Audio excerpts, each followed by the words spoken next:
Magandang umaga, ako si Seth Ubalde. Narito ang mga balita sa oras na ito.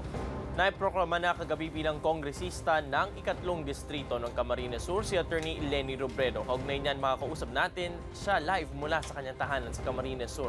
Magandang umaga po, Congresswoman Leni Robredo. Magandang umaga, Seth. Magandang umaga po sa lahat na nanonood sa ating ngayong umaga. Congresswoman, inaasahan po ba ninyo na magiging landslide nga yung inyong panalo?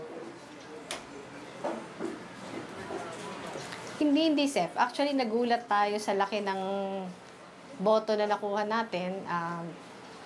Natutuwa tayo nangyari to, pero hindi natin inasahan na ganito to kalaki. Apo.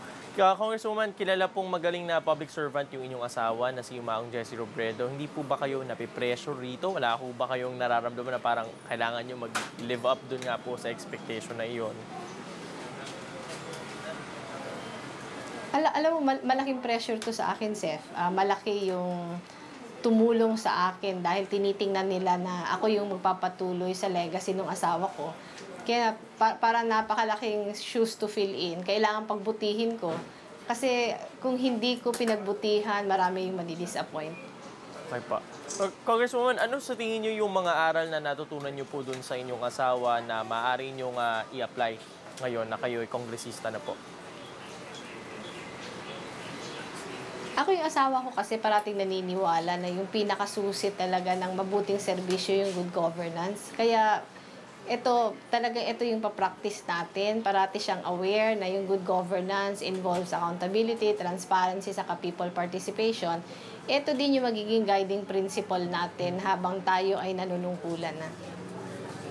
Congresswoman, alam naman po natin na isa yung Camarines Sur sa pinakamahirap na probinsya sa bansa. Ano po ba yung mga plano nyo rito?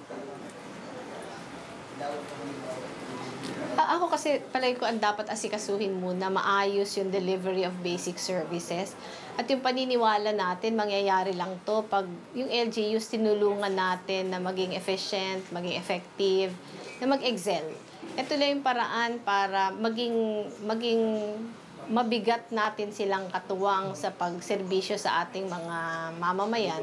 Kaya yung ating efforts ngayon, bibigyan natin pansin na siguraduhin na yung local government units talagang magsasaayos at gagawin yung lahat para sila ay maging mahusay sa kanilang ginagawa. Kasi sa kanila umaasa yung ating mga kababayan. Attorney Leni, ngayon po kayo kongresista na. Magbubus po ba kayo pauwi ng Camarines Sur halimbawa? Ay, oo. Oo. Papunta sa kapauwi, yun pa din. Wala naman dapat magbago. Parati tayo magiging conscious na i-maintain pa din natin yung dati nating ginagawa. Wala namang special sa atin.